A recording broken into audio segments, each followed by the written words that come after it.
नारायण। श्री राम श्री राम। ओम यो नित्यमच्युतपदाम्बुजयुग्मरुक्मव्यामोहतस्तदितराणि दृढाय मीने अस्मद्गुरोर्भगवतोऽस्य दयैकसिन्धो रामानुजस्य चरणौ शरणं प्रपद्ये। माता पिता युवतयस्तनया विभूतिः सर्वं यदेव नियमेन मदन्वयानाम् आद्यस्य न कुलपतिर्वकुलाभिरामं श्रीमत्तदङ्घ्रियुगलं प्रणमामि मूर्ध्ना भूतं जरश्च मादावय भट्टनाथात् श्रीभक्तिसारकुलशेखरयोगिवाहान् भक्ताङ्घ्रिणेन परकालयतीन्द्रमिश्रान् श्रीमत्पराङ्कुशमुनिं प्रणतोऽस्मि नित्यं श्रीमत्काश्यपगोत्रलब्धजनुसंविद्याविभूषोन्नतं स्वच्छास्त्राणवपारिदुषां मान्यं मनोज्ञश्रियं स्वाचार्ये च जगद्गुरुबुधवरे श्रीवासुदेवेन तं वन्दे वन्दे जगद्गुरुं मुनिवरं श्रीराघवार्यं गुरुं श्रीमते रम्यजामातृमुनीन्द्राय महात्मने श्रीरंगवासिने भूयात् नित्यश्री नित्यमंगलम मंगलम यतिराजाय श्रीभास्यामृतदायिने सौलभ्य परिपूर्णाय महापूर्णाय मंगलम मंगलम गुरुवर्याय मंगलम गुणसिंधवे वादवीतिकराण्याय नित्यश्री नित्यमंगलम जयतिराज परिराज अवतारमणे प्रबलवासन्नतमोहरणमानो विजयी भव विजयी भव विजयी भव।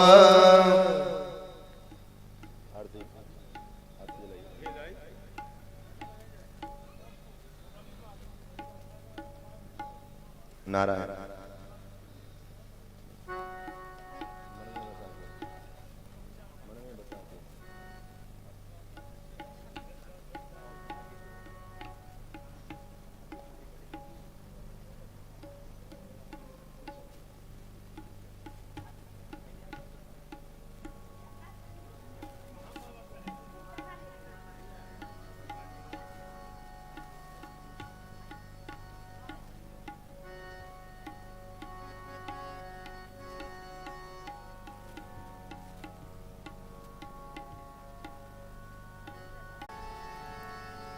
और भावपूर्ण करके आरती में भाग लें।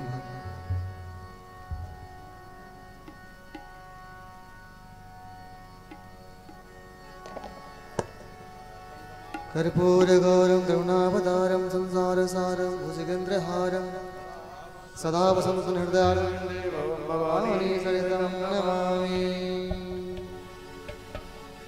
मन में बसाकर तेरी मूर्ति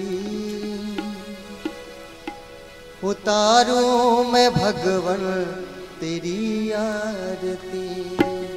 मन में बसाकर तेरी मूर्ति उतारूं मैं गिरधर तेरी आरती। मन में बसाकर तेरी मूर्ति उतारूं मैं भगवन तेरी आरती।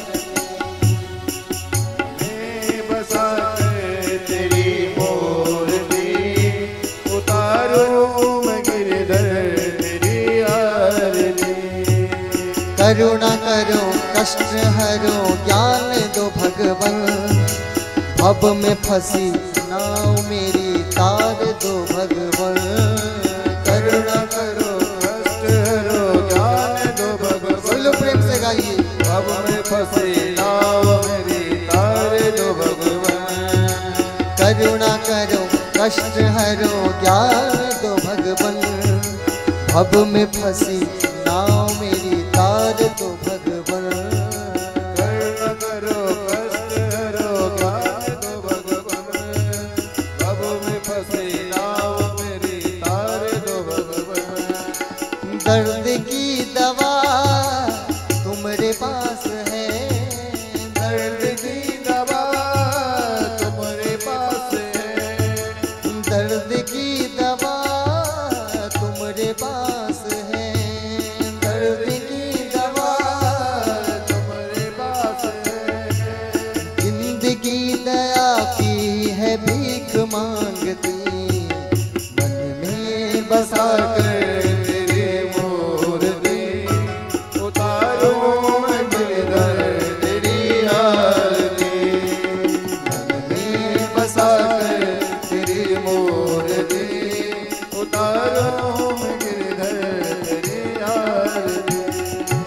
मांगू तुझसे क्या मैं यही सोचूं भगवन, जिंदगी जब तेरे नाम कर दी अर्पण। मांगू तुझसे क्या मैं यही सोचूं भगवन, जिंदगी जब तेरे नाम कर दी अर्पण। मांगू तुझसे क्या मैं यही सोचूं भगवन, जिंदगी जब तेरे नाम कर दी अर्पण। क्या मैं यही सोचूं भगवन, जिंदगी जब तेरे नाम कर दिया अर्पण। सब कुछ तेरा कुछ नहीं मेरा, सब कुछ तेरा कुछ नहीं मेरा, सब कुछ तेरा कुछ नहीं मेरा, सब कुछ तेरा कुछ नहीं मेरा। चिंता है तुझको प्रभु संसार की, मन में बसा कर तेरी मूर्ति उतारूं मैं गिरधर तेरी आरती। मन में बसा कर तेरी मूर्ति उतारूं मैं भगवन तेरी आरती। मन में बसा कर तेरी मूर्ति उतारूं मैं गिरधर तेरी आरती। वेद तेरी महिमा गाए संत करे ध्यान, नारद गुणगान करे छेर वीणा तान। वेद तेरी महिमा गाए संत करे गान, नारद गुणगान करे छेर वीणा तान। वेद तेरी महिमा गाए संत करे ध्यान, नारद गुणगान करे छेर वीणा तान। वेद तेरी महिमा गाए संत करे गान, नारद गुणगान करे छेर वीणा करते पुकार। भक्त तेरे द्वार करते हैं पुकार, भक्त तेरे द्वार करते पुकार। दास व्यास तेरी गाए आरती, मन में बसा कर तेरी मूर्ति उतारो मैं भगवन तेरी आरती। मन में बसा कर तेरी मूर्ति उतारो मैं भगवन तेरी आरती। मन में बसा कर तेरी मूर्ति उतारूं मैं गिरधर तेरी आरती। उतारो मैं भगवन तेरी आरती। उतारूं मैं भगवन तेरी आरती। उतारो मैं भगवन तेरी आरती। उतारूं मैं भगवन तेरी आरती। आराधिक्यं समर्पयामि जलेन शीतलीकरणम् आराधिक्यकरणं पुष्पै देवाभिवन्दनम्। हरिः ओम्। जज्ञेन जज्ञमयजन्त देवा स्थानि धर्माणि प्रथमान्यासन्ना ते अनाकं महिमानः सचन्द यत्र पूर्वे साध्याः सन्ति देवाः। हरिः ओम्।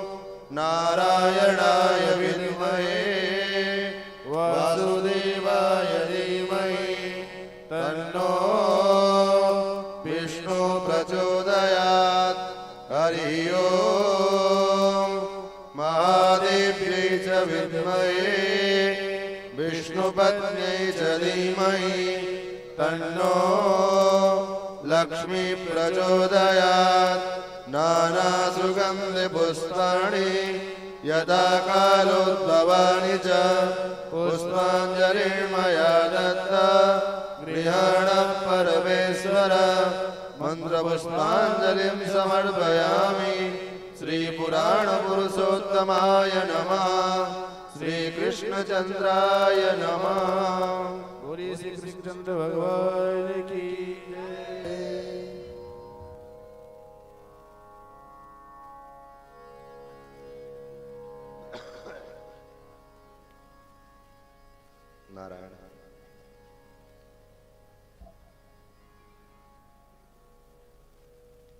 सभी लोग यथास्थान में बैठ जाएंगे।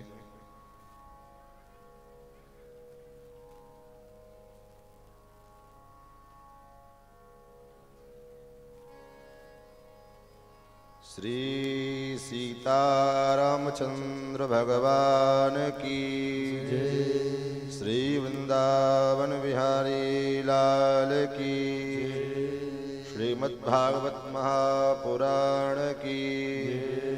सप्ताह ज्ञान महायज्ञ की जय जय श्री राधे श्याम। हरि ओम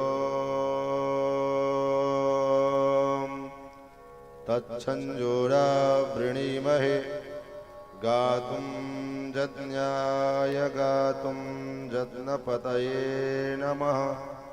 दैवी स्वस्तिरस्तु नः स्वस्तिर्मानुषेभ्यः ऊर्ध्वं जिगातु भेषजम् सन्नो अस्तु द्विपदे सं चतुष्पदे सदसस्पतिमद्भुतं प्रियेमिन्द्रस्य काम्यं सनिमेधामयाशिषं मेधां मे वरुणो ददात् मेधामिन्द्रश्च वायुश्च मेधां धाता ददातु मे। ऋक्यजुस्सामरूपाय वेदाहरणकर्मणे प्रणवोद्गीतवपुषे महाश्वशिरसे नमः। ज्ञानानन्दमयं देवं निर्मलस्फटिकाकृतिम् आधारं सर्वविद्यावित्पारिषदेषु नाथ विदग्धगोष्ठी समराङ्गणेषु जिगीषितो मे कवितार्किकेन्द्रान् जिह्वाग्रसिंहासनमभ्युपेया लक्ष्मीनाथ समारम्भां नाथयामुनुमध्यमाम् अस्मदाचार्यपर्यन्तां वन्दे गुरुपरम्पराम्। यो नित्यमच्युतपदाम्बुजयुग्मरुक्म व्यामोहतस्तदितराणि तृणाय मेने अस्मद्गुरोर्भगवतोऽस्य दयैकसिन्धो रामानुजस्य चरणौ शरणं प्रपद्ये। श्रीमत्काश्यपगोत्रलब्धजनुसंविद्याविभूषोन्नतं सच्छास्त्रार्णवपारगामि विदुषां मान्यं मनोज्ञश्रियं स्वाचार्ये च जगद्गुरो बुधवरे श्रीवासुदेवे रतं वन्दे वन्द्यजगद्गुरुं मुनिवरं श्रीराघवार्यं गुरुम्। अस्मद्गुरुभ्यो नमः। अस्मत्परम गुरुभ्यो नमः।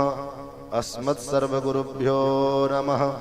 श्रीमते रामानुजाय नमः। श्रीराधाकान्तस्मरणं श्रीसीताकान्तस्मरणं संतपूर्वाण की सप्ताह ज्ञान महायज्ञ की महाराज की राजर्षि श्री परीक्षित जी महाराज की श्री सुखदेव जी महाराज की अयोध्यानाथ भगवान की अवध मिथिला की अवध मिथिला स्नेह की कमला विमला की मिथिला धाम की जय जय श्री राधे श्याम। भगवान की पावन कथा चर्चा का हम सभी लोग श्रवण लाभ प्राप्त करें। उसके पूर्व आइए अपने मन और वाणी को पवित्र करने के लिए कुछ क्षण भगवान नाम संकीर्तन, तत्पश्चात यथाशक्ति यथामति और यथा समय हम सभी लोग भगवत भागवत चर्चा श्रवण लाभ प्राप्त करेंगे।